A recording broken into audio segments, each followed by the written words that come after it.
Did you know we live in a world full of mirrors? Not a literal mirror, but our inner worlds reflect our outer worlds. I'm Megan Kieran. I'm a Reiki healer and spiritual coach, and today I want to talk about how everything is reflected.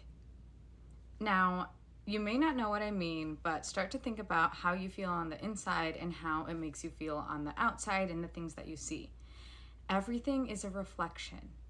So when we are feeling stressed and chaotic, most likely our environment is reflecting that, and vice versa.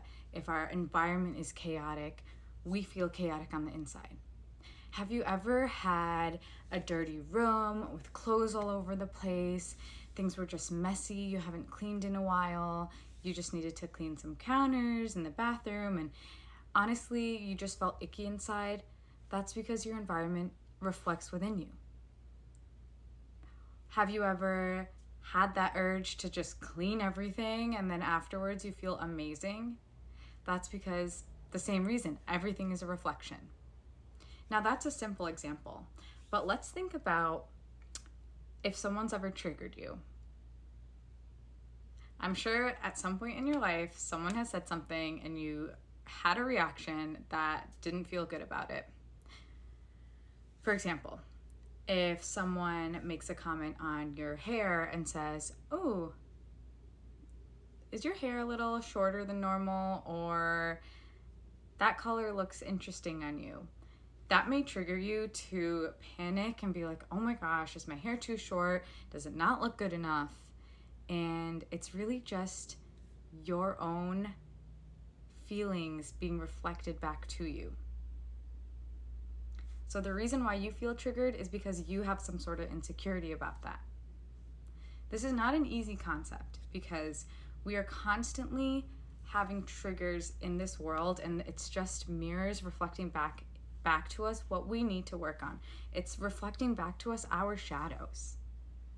I've had plenty of times when I have felt really triggered by someone saying something to me, and I don't think they even had the intention that was negative, but I felt terrible on the inside about it. And that was only because that was my own insecurity. That was a shadow. That was a trauma I had from my childhood, from something I went through in the past. So as we go through the process of healing ourselves, as we awaken to the world around us, we're going to realize that we're going to be shown a lot of things that need to be cleared within us, reflected on the outside. And we all want to change our reality and manifest something in some way, shape, or form, unless you don't. And that's amazing, and you're at peace. But many of us are looking for more. We're looking for that next step, that next version of ourselves, that next life. And the only way we're going to be able to attract that is if we do the inner work. Because right now, our current vibration is matching what we're seeing around us. Everything that you created in your life, everything that you have around you, everything that you co-created with the universe. Of course, there are obvious outside forces, energetic forces that are co-creating with us to create our life. But a lot of it comes from our consciousness and what we feel and are within. So once you understand that our whole entire reality is a mirror, we're able to break the codes. We're able to break through the matrix, which is just the systems and programs that we have been within our entire lives. So if you're ready to break free, if you're ready to manifest your life, start noticing your triggers. Start noticing when you are getting those inklings that, hey, maybe it's just a reflection. Maybe everything I'm feeling right now is just within me. Maybe it's not that other person. Maybe it's me.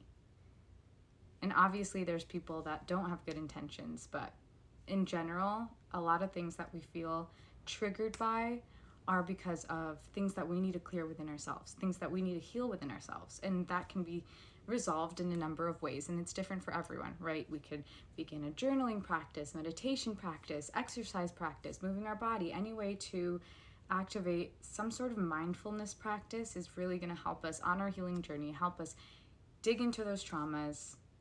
We don't need to remember every single trauma we went through, but if we find just ways to clear and move that energy from our body, we're going to seem more neutral and less triggered when things happen to us and when people say certain things to us. So I hope this helped. We live in a mirror world. I'm Megan Kieran. Namaste.